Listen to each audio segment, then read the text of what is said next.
Hi guys, MrRoflWaffles here. Forsaken is the name of the final round-based Cold War Zombies map, and it's launching on October 7th. And I gotta say, this logo looks cool as hell. Dude, I feel like we haven't had a map logo like this in so long. Like, this just makes my imagination just start going already. I haven't seen the map yet. My imagination is just going. It's great. I think it looks really cool. But in the same breath, I also do recognize, and I have the presence of mind to recognize this and the self-awareness, that this does kind of look like something that they ripped from the cover of a young adult novel which focuses on the interpersonal relationship of and flourishing romance between a misunderstood vampire and a witch with no siblings whose parents died when she was young. Like, tell me you don't see that. Tell me you don't see that, surely. It's there. It's there, right? And I'm not criticizing it, I promise. I really like the fact that this looks unique. It's just, come on, tell me you don't see it. So what do we know about this wonderful addition to the Cold War Zombies DLC season? Well, it is the shocking conclusion to the Dark Ether story's opening chapter, which is interesting because as we currently understand it, Vanguard is going to be a prequel, but that means it would be before the opening chapter of the Dark Ether story. And so the natural implication, I think, is that this would be part of the Ether story, which is the classic story. It's before they kind of closed the doors, and what that might mean is that there could be characters and map locations and monsters and different gods and entities and all kinds of weapons and everything from the past that can just naturally flow into this now without there being a problem with any of it. Like, if they are indeed pinning this as part of the Ether story, not the new Dark Ether one. Now, granted, maybe they're going to say, okay, well, Cold War was the opening chapter, but sorry to kind of debate you, but this Vanguard game is just the prologue. It's certainly possible that they go down that road, but if they do it, I will be throwing hands, and not at Treyarch. Nope, I will be throwing them out of the window, and my body will be following. I will be done. I will be finished. It will just be so depressing if they give me this little bit of hope here, and then they just say, well, actually, no, yeah, it's just a prologue, and it's a foregone conclusion. You already know exactly what's going to happen. Like, don't do that to us, Treyarch, please. Just give us room to not know what the hell is happening. Like, give us that room, give us the leeway here to be like, yo, I understand what's going on in the Dark Ether story. I understand what happened up to Tag, but there is a gap in the middle there that I don't want to feel like is just connective tissue.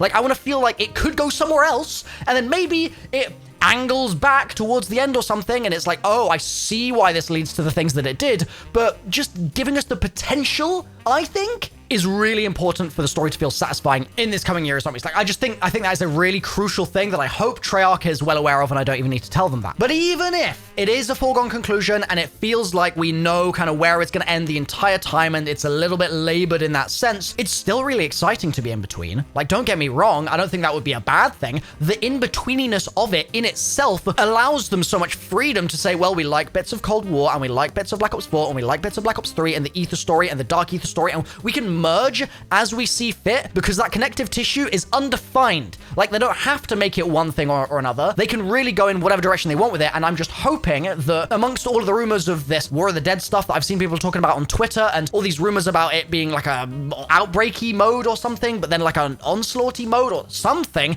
there's a load of discussion about all sorts of weird new things that they could be trying this year, and we should get more info about that in the coming month, don't you worry. But with all of that stuff flying around, it's like, okay, Treyarch, this is a chance. This is a real chance to do something really damn cool, and I'm excited. Don't mess it up. I'm excited. Okay, anyway, we're getting sidetracked from Forsaken. I went on a tangent because I got excited, but the map is the conclusion to the opening chapter of the Dark Ether story. That much is set in stone, and Treyarch also gives us the following information about the story and the context here, and I'd be really curious to know if you guys just drop a comment as soon as you hear this next paragraph of audio that I'm gonna say, and let me know how much of this you already knew. Like, how much of this you felt like the game told you. That's the key question here, okay? Here we go. Requiem's director has plans for Samantha Maxis, employing unorthodox methods to help her understand the powers she's developed during her time in the Dark Ether. Requiem and Omega have embarked upon rival operations to extract Sergeant Kazimir Zykov from the Dark Ether, believing this lost Russian, the Soviet soldier who closed the portal at Project N Station,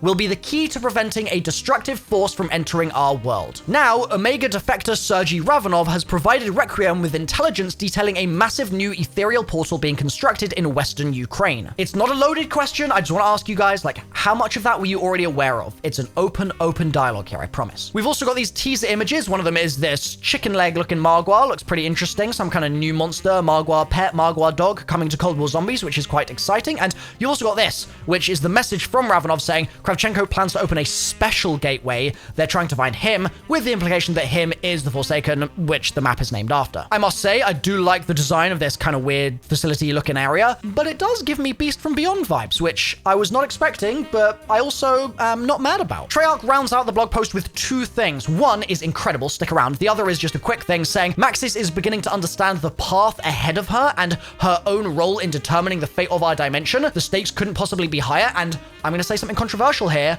I think it would be a power move if they shot Samantha in the forehead in this map. I'm not gonna lie, I said it as a joke in a video like a month ago, or maybe more now, and I haven't been able to stop thinking about it since. Now, that's not me saying, man, I really want to shoot Samantha in the head. Like, I don't have those sorts of problems, guys, don't get me wrong. What I'm saying is, if that happened, I don't think the community would be able to deal with it. I think that it would break so many hearts and simultaneously make so many people so angry, and just the chaos that would ensue from that, to me, would be unbelievably cool, especially if she is a key part of the Vanguard story and we sort of see her growing up as like a teenager maybe with Eddie, and we learn more about what happened to Eddie and all of those things.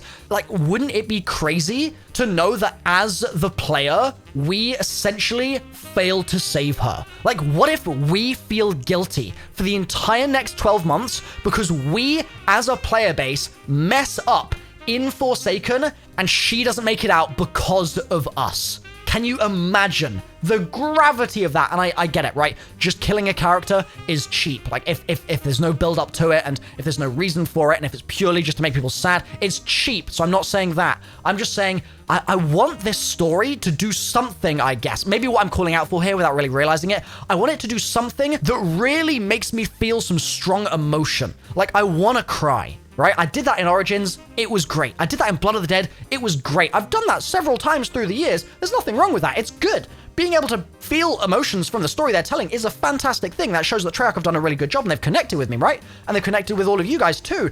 But this story hasn't yet really tapped in that way. And I want it to so desperately. So Treyarch, my heart is open, right? Punch it.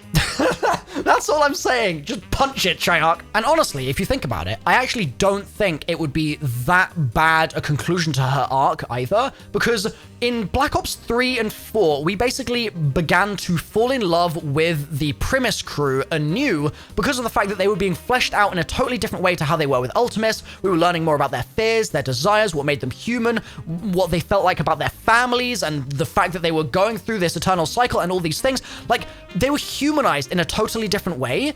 And what's happened this year with Cold War? Well, Samantha's been given that treatment. She's not just a child with superpowers anymore. Like, she's not just Goku in the corner that we flick on like a light switch and hope that she's going to save the day at any moment's notice. Like, that's no longer who she is.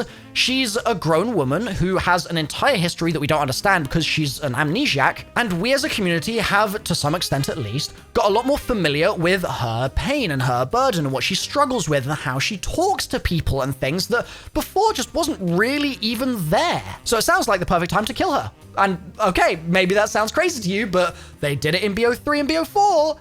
Why not do the same thing here? I mean, what if they want to do a little bit of history doesn't repeat itself, it rhymes, in Tagda Toten, she as a child, as an innocent child, shot Nikolai, right? And that was kind of like the final moment of the Ether story as we understood it at the time, and very much a kind of punctuation mark on that universe. But Samantha herself is a relic of that universe. And we haven't seen Eddie in anything this year, so for all we know, Eddie might be dead already. Eddie might be long gone, right? He may just not be present anymore. So that would mean that Samantha is one of the only things in this new universe that is actually a descendant of that previous one. And just like Nikolai and his companions came to that kind of realization at the end of it all, that they had to actually end things in order for them to end. Like, they couldn't just keep pushing and hope they would get somewhere new. They had to finish it. Maybe Samantha will come to that realization as well.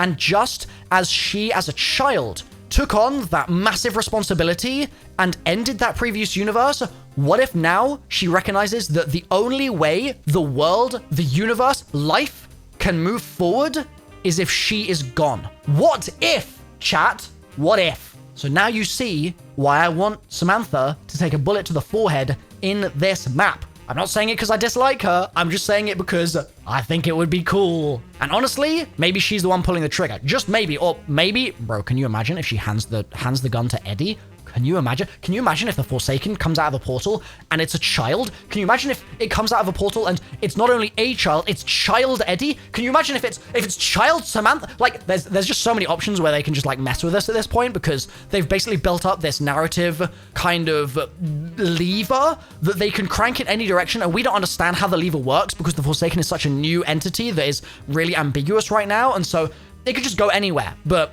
I just want to feel things. That's all. That's the number one request I have, is please, Treyarch, just do something that connects with me. Please. Now, dear Lord, I woke up at like 6 p.m. today and didn't expect to have all this energy to talk about the zombie storyline in this way, but I'm getting very sidetracked, so let's quickly reroute back to the final teaser that I mentioned that there was. It's this. It says Chrysalax, which looks absolutely awesome, by the way. Carver, one of our teams, recovered this from the Dark Ether. It seems to be a schematic of an ancient weapon. Awesome.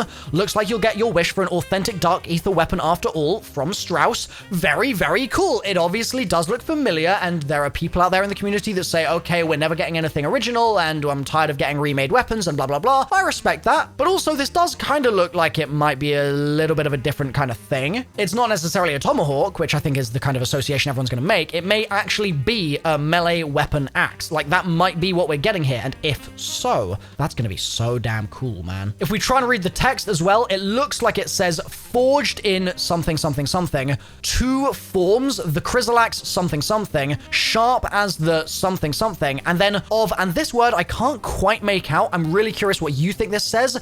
It kind of looks like it says Dipserax, which is a really unusual word, but I guess if those are the two forms, Chrysalax and Dipserax, then that makes perfect sense. The covered text then goes on to say the something, but one word that is legible there is defeat. So maybe this is going to be crucial to defeating the Forsaken, and that's what they're kind of talking about, but we just can't read it, unfortunately. There's another bit of covered text that, again, doesn't say anything that we can really make out. Might say reformed there, might say rain there, but it's hard to say. Either way, I think this weapon looks really cool. I'm excited to use it, and if you guys are similarly excited, then, I don't know, smash the like button, subscribe to the channel, and I'll be posting more like this in the build-up to Forsaken, so look out for those videos. I'll see you guys next time. Bye for now.